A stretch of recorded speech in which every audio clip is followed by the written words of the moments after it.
چاچی میں اسے لے کے جا رہا ہوں، یہ عزت کی زبان نہیں سمجھے گی۔ اس نے اس کا بازو دبوچا تھا۔ میں تمہارے ساتھ نہیں جاؤں گی گھٹیا انسان، وہ بھی جواباً کر آئی تھی۔ اس وقت زریان کے لیے خود پر قابو پانا بہت مشکل ہو گیا تھا۔ اس نے سختی سے اپنی مٹھیاں بھیجی تھی۔ اما اب زریان کا گھر ہی تمہارا گھر ہے، جاؤ بچے، بدتمیزی مت کرو اپنے شوہر سے۔ میں اس گھٹیا انسان کے ساتھ کہیں نہیں جاؤں گی۔ اس کے جسم میں جو گندا خون ہے، اس سے پہلے کہ وہ اپنی بات مکمل کرتی، چہرے پر پڑنے والے تھپڑ نے اس کی بولتی بند کر دی۔ اس نے بے یقینی سے اپنی ماں کو دیکھا۔ انہوں نے کبھی اسے ڈانٹا تک نہیں تھا اور آج اس انسان کی وجہ سے اس پر ہاتھ اٹھایا تھا۔ تھپڑ سے زیادہ تکلیف اسے اپنی ماں کی آنکھوں میں موجود اپنے لیے غصہ اور کرب کا ہوا تھا۔ اگر اسے یہ تھپڑ رائمہ بیگم نہیں مارتی تو وہ جان سے مار دیتا، جس نے اس کے خاندان خون کو گالی دی تھی، لیکن رائمہ بیگم کی وجہ سے وہ برداشت کر گیا، کیونکہ وہ اس عورت کو ہرگز تکلیف نہیں دے سکتا تھا۔ جاؤ تم اب گھر میں تبھی آنا جب تم زریان کے ساتھ اپنا رویہ درست کر لو، اس سے پہلے اس گھر میں تمہاری کوئی جگہ نہیں ہے۔ وہ سختی سے کہہ کے اسے منہ موڑ گئی تھی۔ اس نے نفرت سے زریان کو دیکھا۔ اس کی ماں نے اس کی زندگی کے 20 سالوں میں کبھی سختی سے بات نہیں کی تھی، مارنا تو دور کی بات ہے، لیکن آج اس گھٹیا انسان کی وجہ سے اس کی ماں اس سے چھین لی گئی تھی۔ وہ بنا کسی کو کچھ بھی کہے گھر سے نکل گئی تھی اور گاڑی میں جا کر بیٹھ گئی تھی۔ زریان نے رائمہ بیگم کو خود سے لگا کر تسلی دی اور گھر سے نکل گیا تھا۔ آج انہوں نے پہلی بار اپنی بیٹی پر ہاتھ اٹھایا تھا، لیکن یہ اس کی بہتری کے لیے تھا۔ انہوں نے گہری سانس لی اور کمرے کی طرف بڑھ گئی تھی۔ فائزہ بیگم کا مائکا کراچی میں تھا، اس لیے وہ جب بھی شہر آتی تو اکثر زریان اور روحان کے ساتھ رائمہ سے ملنے آتی تھی، جس کا دادا جان کو علم نہیں تھا۔ وہ ناراض تھا سکندر سے۔ وہ چاہتے تھے کہ وہ آ کر ان کو منائے تو وہ اپنی بہو کو عزت سے حویلی میں لے آئے، لیکن شاید اسے ان کی ناراضگی سے فرق نہیں پڑتا تھا، اس لیے اس نے کوشش ہی نہیں کی۔ لیکن فائزہ بیگم نے چپ کر کے رائمہ سے رابطہ رکھا ہوا تھا۔ جس دن رائمہ بیگم کی ڈلیوری تھی، اس دن سکندر شہر سے باہر تھا، اس لیے اس نے فائزہ بیگم کو فون کر کے رائمہ کے ہاسپٹل جانے کا کہا تھا۔ جب اللہ نے انہیں رحمت سے نوازا تو بہت زیادہ خوش ہوئے۔ زریان تو اس چھوٹی سی گڑیا کی گال چومے جا رہا تھا۔ رائمہ آج سے یہ میرے زریان کی ہے، فائزہ بیگم نے مسکراتے ہوئے کہا تھا۔ جی بھابھی، آپ کی بیٹی ہے، مجھے کیا اعتراض ہے، انہوں نے بھی خوش دلی سے کہا تھا۔ اسی طرح 2 دن وہ اپنی بیٹی کے ساتھ جب گھر آئی، کسی نے سکندر کو نہیں بتایا کہ بیٹا ہوا ہے یا بیٹی، اسے سرپرائز دینا چاہتے تھے، اور فائزہ بیگم اپنے بچوں کے ساتھ واپسی کے لیے نکل پڑی تھی، کیونکہ تھوڑی دیر تک سکندر نے بھی پہنچ جانا تھا، اس لیے اندھیرا ہونے سے پہلے وہ حویلی کے لیے نکل پڑی تھی۔ جب سکندر پہنچا اور اس نے سنا کہ بیٹی ہے تو وہ یہ بات برداشت نہیں کر پایا، اس نے بنا سوچے سمجھے اسے فارغ کر دیا۔ فائزہ بیگم اپنا موبائل بھول گئی تھی، اس لیے جب وہ موبائل لینے واپس آئی تو یہ سب دیکھ لیا، اور رائمہ کو اپنے ساتھ لے آئے تھے اور اس کے رہنے کا انتظام بھی کیا تھا۔ اس کا ایک بہن کی طرح خیال رکھا۔ وہ اسے بہت کم ملتی لیکن ہمیشہ فون پر ان کا رابطہ رہا، لیکن جب آنا 4 سال کی ہوئی تو ایک دن رائمہ بیگم نے خاموشی سے ان کا دیا ہوا گھر چھوڑ دیا۔ جب فائزہ بیگم کو پتہ چلا، وہ بہت ناراض ہوئی، لیکن رائمہ نے انہیں یہ کہا کہ جو کروا دیا وہ اپنی بیٹی کی ذمہ داری خود اٹھانا چاہتی ہیں اور وہ ان کی امانت وقت آنے پر لوٹا دیں گی۔ فائزہ بیگم بھی چپ ہو گئی تھی۔ اس طرح ان کا رابطہ صرف فون تک رہ گیا تھا۔ جس دن رائمہ بیگم کو رحیلہ کے ساتھ شاپنگ پر جانا تھا، اسی دن ان کو زریان کی کال آئی تھی اور انہوں نے زریان کو سب کچھ بتا دیا، اور اس کی ضد کے پیش نظر انہوں نے سب پلان بنایا تھا۔ گھر پہنچ کر بنا کچھ کہے اس کے کمرے میں آ گئی تھی جہاں اسے لایا گیا تھا۔ وہ خاموشی سے بستر پر لیٹ کر آنکھیں موند کی تھی۔ وہ خود کو پرسکون کرنا چاہتی تھی اور کچھ کمزوری اور مسلسل رونے کی وجہ سے کچھ دیر میں وہ نیند کی وادی میں اتر گئی تھی۔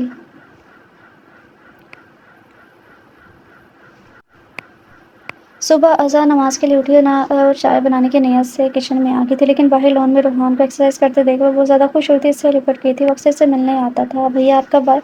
جب میری گڑیا شادی انجوائے کرنے گئی تھی، اس نے بتایا تھا۔ تو آپ رات کو کیوں نہیں ملے مجھ سے؟ اس نے ناراضگی کا اظہار کیا تھا۔ یار اذاں، میں بستر میں لیٹا تو پتہ ہی نہیں چلا کب نیند آ گئی۔ اس نے وجہ بتائی تھی اور دونوں باتیں کرنے لگے تھے۔ تب تک زریان بھی آ گیا تھا اور ان کے ساتھ ہی بیٹھ گیا۔ پھر تینوں بھائی بہن کو باتوں میں ناشتے کا وقت ہو گیا اور ملازمین ان کو بلانے آئی تھی۔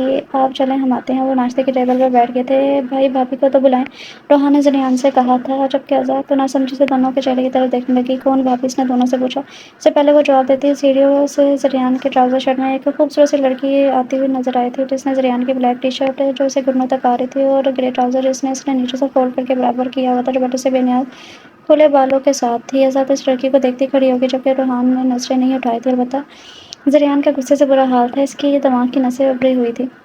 وہ سیدھے اس کے پاس آئی، باقی کسی کو اس نے نہ دیکھا۔ مجھے کپڑے چاہئیں۔ وہ ڈائریکٹ اس سے مخاطب ہوئی تھی۔ روم میں جاؤ، اس نے سر لہجے میں کہا۔ کیوں روم میں جاؤں؟ مجھے بھوک لگی ہے، مجھے ناشتہ کرنا ہے تمہارے ساتھ، اور تم میرے کپڑوں کا انتظام کرو، آخر بیوی ہوں میں آپ کی، اس نے مسکراتے ہوئے کہا تھا۔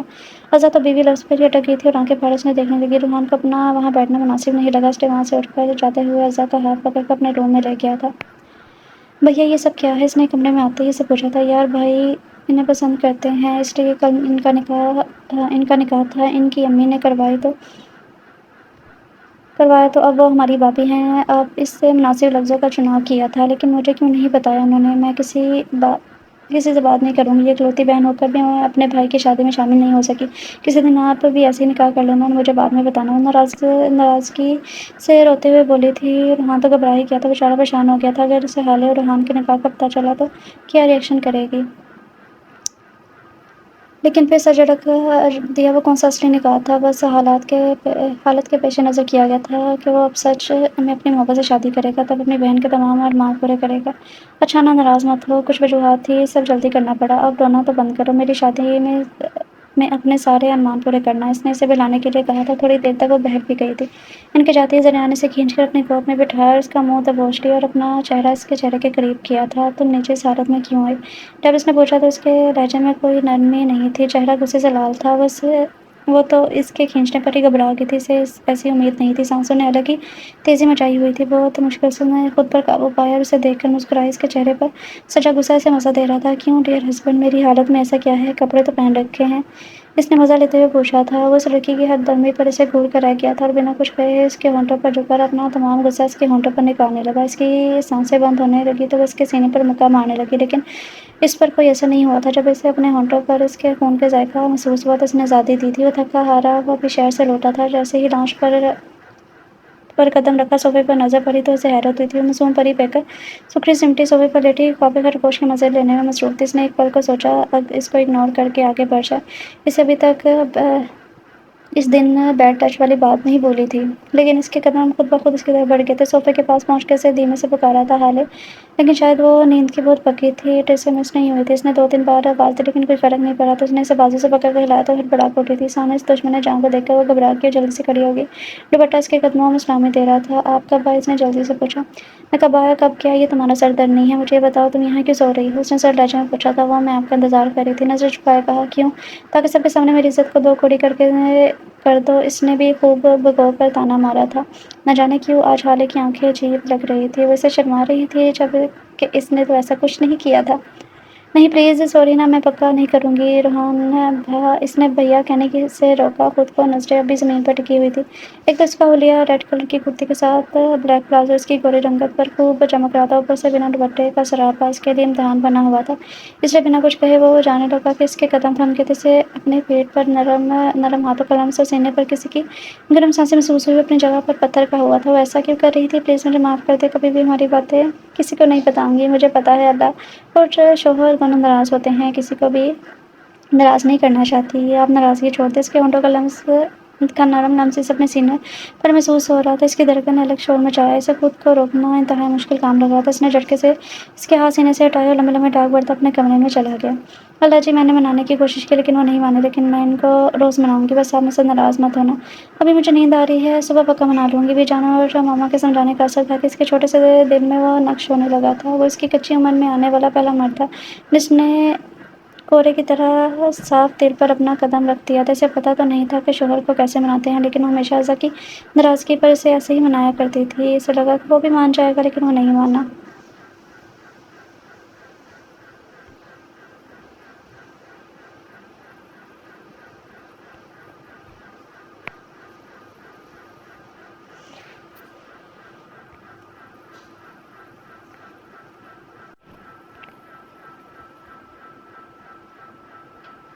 جب اپنے ہونٹوں پر اس کے خون کا ذائقہ محسوس ہوا تو اسے آزادی دی تو درد کے مارے وہ بہت مشکل سے اس نے اپنے آنسوں کو بہنے سے روکا۔ وہ کہاں آتی تھی ان سب چیزوں کی؟ لگتا ہے میری بیوی کو میری غربت کی بہت چاہ ہے، اس لیے مجھے پاس بلانے کے لیے بہانے ڈھونڈ رہی ہے۔ اس کی باتوں میں شوق پن کی جگہ سچ پن تھا۔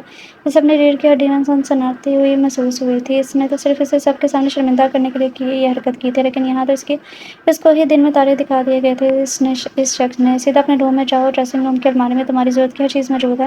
آندھا تمہیں اس حلیے میں باہر نہ دیکھوں میں، ورنہ 2 منٹ لگیں گے تمہاری اکڑ نکالنے میں۔ ہاں البتہ روم میں تم پر کپڑوں کی کوئی پابندی نہیں ہے۔ وہ تو اس کی بے باکی پر جی جان سے سلکی اور ایک نفرت بھری نظر اس پر ڈال کر روم میں بھاگ گئی تھی۔ اس نے ملازمہ کو آواز دے کر بلایا تھا، میرے اور ازا کے لیے ناشتہ ازا کے روم میں لے آؤ، اور انا بی بی کا ناشتہ اس کے روم میں لے جاؤ۔ وہ کہہ کر ازا کے روم کی طرف بڑھ گیا تھا۔ وہ اسے اپنی گڑیا کو بھی منانا تھا۔ اس نے جب کمرے میں قدم رکھا وہ کسی سے زریان کی شکایتیں لگانے میں مصروف تھی اور وہ جانتا تھا وہ کون ہے۔ ہمیں شادی کی شاپنگ تو کروانا دور، ہمیں بتایا بھی نہیں، آج سے ہم دونوں سے کوئی بات نہیں کریں گے۔ اس نے ذرا اونچی آواز میں کہا تاکہ دروازے پر کھڑا زریان اونچی سے سن لے، کیونکہ وہ اس کے قدموں کی آواز سن چکا تھا۔ زریان کے ہونٹوں پر مسکراہٹ بکھر گئی تھی۔ کوئی شدید ناراض ہے مجھ سے، اس نے ساتھ بیٹھتے ہوئے کہا تھا۔ میں بھی ناراض ہوں بھیا، حالے فون پر لگنے لگی جو زریان تو نہیں لیکن ازا سن چکی تھی، اس لیے فون اسپیکر پر ڈال دیا۔ حالے بھیا سے کہو ہم اب ان سے کبھی بات نہیں کریں گے۔ میں کیوں کہوں آپ کہو نا، کیونکہ میں آپ سے ناراض ہوں، وہ مجھ سے ملنے بھی نہیں آتے۔ حالے نے بھی اپنی ناراضگی بتائی تھی۔ اچھا، مجھے اپنے دونوں گڑیا کو منانے کے لیے کیا کرنا پڑے گا؟ ڈھیر ساری چاکلیٹ اور شاپنگ۔ جواب حالے کی طرف سے آیا تھا۔ چلو لیکن حالے تو یہاں نہیں آ سکتی، تو اس کو پھر کبھی منا لیں گے۔ آج میں ازا کو شاپنگ پر لے کر جاتا ہوں، اور آج کا پورا دن ازا کا۔ سچی بھیا؟ نہیں بھیا، حالے اور ازا کی ایک ساتھ آواز آئی تھی تو اس کے ہونٹوں پر مسکراہٹ آ گئی۔ بھیا کیا ہوا؟ میں وہاں نہیں ہوں تو لیکن آپ بھجوا بھی تو سکتے ہیں نا چاکلیٹ، زیادہ پلیز نا، آپ میرے سب سے پیارے بھیا ہیں۔ اس نے منتیں کی تھی۔ ازا اور زریان ہنس پڑے تھے۔ چلو جلدی سے تیار ہو کر آؤ یار، آج تم دونوں کے لیے آف کرنا پڑے گا مجھے، وہ کہہ کر باہر چلا گیا۔ سو ڈیئر ریڈرز، کیسی لگی آج کی ایپیسوڈ؟ امید کرتی ہوں کہ آج کی ایپیسوڈ آپ لوگوں کو اچھی لگی ہوگی۔ تو کمنٹ سیکشن میں ضرور بتائیے گا کہ آپ لوگوں کو ایپیسوڈ کیسی لگی۔ اگر آپ لوگ چاہتے ہیں کہ میں آپ لوگوں کو کل لانگ ایپیسوڈ دوں تو آپ لوگوں کو اس والی ایپیسوڈ پہ اچھا سا رسپانس دینا ہوگا۔ تو ملتے ہیں کل نیو ایپیسوڈ کے ساتھ، تب تک اپنا خیال رکھیں، خوش رہیں، اللہ حافظ۔